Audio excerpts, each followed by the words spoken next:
नमस्कार मित्रांनो आणि मैत्रिणींनो, ॲडमिन निनाद ह्या आपल्या हक्काच्या यूट्यूब चॅनलमध्ये आपले सहर्ष स्वागत आहे. काल भारत सरकारच्या श्री अश्विनी वैष्णव यांनी युनिफाईड पेन्शन स्कीम अर्थातच UPS ची मांडणी संपूर्ण सरकारी कर्मचाऱ्यांकरिता केलेली आहे, जाहीर केलेली आहे. त्यामध्ये असणारे की पॉईंट्स कुठले आहेत, फॅमिली पेन्शन तसंच महागाई भत्त्याचं इंडेक्सेशन, असे सगळे की पॉईंट्स त्यांच्याही व्हिडिओच्या माध्यमातून आपण पाहणारच आहोत. सोबत त्याचं उदाहरणादाखल एक्सप्लेनेशन आपण ह्या व्हिडिओच्या माध्यमातून देखील करणार आहोत. सुरुवातीला या योजनेचे की पॉईंट्स आपण थोडक्यामध्ये पाहून घेऊया. या की पॉईंट्समध्ये पहिला आहे अश्युअर्ड पेन्शन, दुसरा आहे अश्युअर्ड फॅमिली पेन्शन 60%, तिसरा अश्युअर्ड मिनिमम पेन्शन 10,000 प्रति महिना, चौथा आहे महागाई भत्त्यातील वाढ इन्फ्लेशन इंडेक्सेशन, पाचवा आहे लमसम पेमेंट ॲट सुपर ॲन्युएटेशन म्हणजे रिटायरमेंटनंतर आपल्या हातामध्ये ठोक ठराविक मोठी रक्कम प्राप्त होणार आहे. असे हे पाचही की पॉईंट्स, पाचही पिलर्स अश्विनी वैष्णव यांनी UPSच्या माध्यमातून सर्व सरकारी कर्मचाऱ्यांकरिता दिलेले आहेत. यूनियन कैबिनेट ने यूनिफाइड पेंशन स्कीम को अप्रूव किया है, इसको अनुमोदित किया है और ये स्कीम अभी आने वाले समय में लागू होगी. इस स्कीम के 5 पिलर्स हैं. सबसे इंपॉर्टेंट विषय था कर्मचारियों की तरफ से कि हमें अश्योर्ड अमाउंट एक चाहिए, जो बहुत लॉजिकल और वाजिब रिक्वायरमेंट था.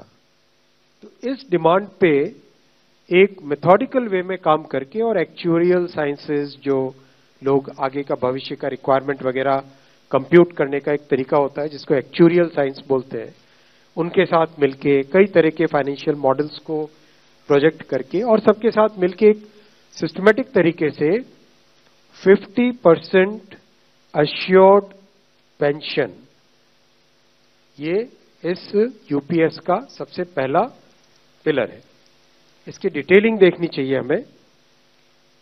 जो ये अमाउंट मिलेगा वो रिटायरमेंट से पहले के 12 महीनों की एवरेज बेसिक पे का 50% होगा. मैं रिपीट कर रहा हूं, अश्योर्ड पेंशन का जो अमाउंट है that will be the average of basic pay of 12 months before superannuation, उसका 50% होगा. और इस फुल पेंशन के लिए जो क्वालिफाइंग सर्विस रहेगी वो रहेगी 25 ईयर्स. यानी 25 वर्ष तक अगर किसी ने काम किया है, सेवा की है, तो उसको फुल पेंशन यानी जो ये अश्योर्ड पेंशन का अमाउंट है वो मिलेगा. 25 साल से अगर कम है लेकिन 10 साल से ज्यादा है तो उसमें प्रपोर्शनेट पेंशन रहेगी, प्रो रेटा वो पेंशन का अमाउंट बनेगा. आता आपण ॲश्युअर्ड पेन्शन 50% याची माहिती घेणार आहोत. खरं तर ॲश्युअर्ड पेन्शन 50% मिळण्याकरता आपल्याला मिनिमम 25 वर्ष सर्व्हिस सरकारी सेवेमध्ये देणं आवश्यक आहे. निवृत्तीच्या आधी जर आपल्याला 12 महिने मूळ वेतन मिळतं, बेसिक पे मिळतो, त्याचा ॲव्हरेज काढायचा आणि त्या ॲव्हरेजचे 50% इतकी पेन्शन आपल्याला मिळेल. जसं की निनाद चिंदरकर यांची निवृत्ती 2050 डिसेंबर 2050 होणार आहे. त्याआधीचे 12 महिने म्हणजे साधारण जानेवारी 2050 ते डिसेंबर 2050 या 12 महिन्यात निनाद चिंदरकरांचं मूळ वेतन 1 लाख रुपये दरमहा इतकं होतं. 1 लाख रुपये दर महिन्याला, त्यामुळे त्याचा ॲव्हरेज 1 लाख झाला. त्याचे 50% म्हणजे आपल्याला जो ॲव्हरेज हवा आहे तो 50,000 रुपये इतका झाला. त्यामुळे मला निनाद चिंदरकरांना निवृत्तीच्या वेळी 50,000 गुणिले महागाई भत्ता अशी पेन्शन मिळणार आहे. सुरुवात होईल. सेकेंड पिलर इस UPS का है अश्योर्ड फैमिली पेंशन. किसी भी कर्मचारी के डिमाइज से पहले, इमीडिएटली पहले जो पेंशन थी, अमाउंट था, उसका 60% मिलेगा एम्प्लॉय के, डिसीज्ड एम्प्लॉय के स्पाउस को. ॲश्युअर्ड फॅमिली पेन्शन 60%चं आहे.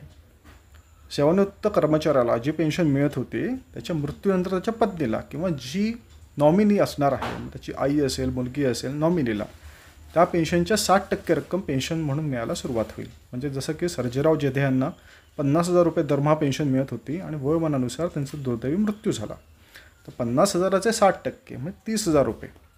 तर त्यांच्या मृत्यूनंतर त्यांच्या नॉमिनीला अर्थातच पत्नीला 30,000 रुपये गुणिले महागाई भत्ता इतकी पेन्शन मिळायला सुरुवात होईल. थर्ड पिलर है अश्योर्ड मिनिमम पेंशन. कई बार देखा कि सर्विस कम होती है और कंट्रीब्यूशन जितना हुआ है उससे एक सफिशिएंट अमाउंट नहीं मिल पाता था, और ये अपने आप में एक बड़ा विषय था केंद्र सरकार के कर्मचारियों का और एनपीएस में जुड़े सभी कर्मचारियों का। इसीलिए एक minimum assured pension, assured minimum pension 10,000 rupees per month, वो इसमें यूपीएस में थर्ड पिलर ये रखा गया है। इसके साथ आगे वाले पॉइंट को जोड़ के करेंगे तो अगर डीएनएस रिलीफ यानी महंगाई से रिलेटेड रिलीफ जो मिलेगी तो वो आज की तारीख में होते होते करीब करीब 15,000 रुपए पर मंथ हो जाती है, which is a substantial relief part of this entire pension system. Minimum pension, assured minimum pension असं आहे, प्रत्येक सरकारी कर्मचाऱ्याने जर त्याच्या नोकरीची 10 वर्ष पूर्ण केलेली आहेत, त्याचा अर्थ 10 सुरुवातीच्या वर्षांमध्ये दरमहा काही रक्कम यूपीएसच्या खात्यामध्ये जमा होत आहे, तर त्याला किमान 10,000 रुपये पेन्शन ही बसणारच आहे। त्यांचं बेसिक जास्त आहे, ज्यांची गुंतवणूक जास्त आहे त्यांना अधिक प्रमाणामध्ये ते पेन्शन बसेल, पण मिनिमम जसं की आपण S1 स्केल जर पकडली त्यांचं मूळ वेतन हे 15,000 असतं, अशा कर्मचाऱ्यांना 10,000 रुपये तरी मिनिमम पेन्शन बसणारच आहे। फोर्थ पिलर है इन्फ्लेशन के साथ इंडेक्सेशन। जैसे केंद्र सरकार के एम्प्लॉयज के लिए सैलरी में डीएनएस अलाउंस होता है, उसी पैटर्न पे जो इंडेक्स है, सेम इंडेक्स को यूज करके all India consumer price index for industrial workers, इसको यूज करके assured pension, assured family pension और अश्योर्ड मिनिमम पेंशन, इन तीनों के तीनों जो आपने पिछले पेज पे ये तीनों पिलर्स देखे, assured pension, assured family pension और अश्योर्ड मिनिमम पेंशन, इन तीनों के ऊपर इन्फ्लेशन इंडेक्सेशन डीएनएस रिलीफ के बेसिस पे मिलेगा। महागाई निर्देशांक अर्थातच इन्फ्लेशन इंडेक्सेशनचा विचार करत असताना हा चौथा पिलर यूपीएसचा आहे। सरकारी कर्मचाऱ्याचे निवृत्तीवेळी जे मूळ वेतन असेल ते कायम राहणार आहे, मात्र दर 6 महिन्यांनी महागाई भत्ता वाढत असल्याने एकूण पेन्शनमध्ये वाढ होत असणार आहे। जसं की पहिल्या पॉईंटमध्ये आपण बघितलं की निनाद चंद्रकर यांना निवृत्तीच्या वेळी 50,000 रुपये त्यांचं ॲव्हरेज गुणिले महागाई भत्ता एवढी पेन्शन मिळत होती, आणि ह्यातली जी 50,000 रुपये रक्कम आहे ही शेवटपर्यंत कायम राहणार आहे, कॉन्स्टंट राहणार आहे।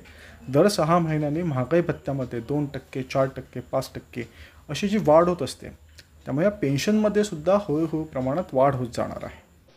यह है कि हर 6 महीने की सर्विस के लिए monthly emoluments which means pay and DA combined, उसका 10% अमाउंट, तो ये एक अपने आप में सब्सटैंशियल एक अमाउंट रह जाएगा। जैसे मान लीजिए किसी का 30 इयर्स की सेवा है तो उसमें करीब करीब 6 महीने की सैलरी, सोमनाथन साहब दैट्स करेक्ट ना, करीब करीब 6, तो उसको 6 महीने की इमोल्यूमेंट्स जो उसकी रहेगी पे प्लस डीए मिला के, वो एक लमसम अमाउंट की तरह मिलेगा।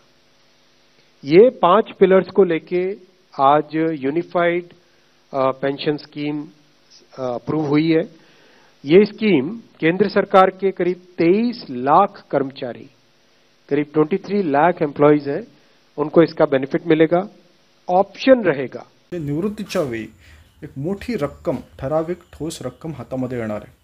ग्रॅच्युइटी सोडून जी ही रक्कम आपल्या हातामध्ये येणार आहे त्यासाठीचा जो फॉर्म्युला आहे तो म्हणजे मंथली जी एम्युल्युमेंट आहे, म्हणजे बेसिक प्लस डीएचं कॅल्क्युलेशन करून जी मंथली रक्कम आपल्याला दिसते त्याच्या 110, आणि हे प्रत्येक 6 महिन्यासाठी ते कॅल्क्युलेट करणार आहेत।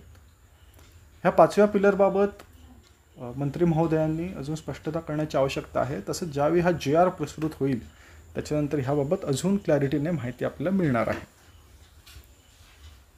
सो अशा रीतीने ॲडमिन निनाद या यूट्यूब चॅनलवरती हा व्हिडिओ आपण पाहिला आहे। या व्हिडिओला जरूर लाईक, सबस्क्राईब आणि शेअर करा, आणि आपल्या ज्या शंका असतील ते कमेंट बॉक्समध्ये जरूर सांगा। धन्यवाद।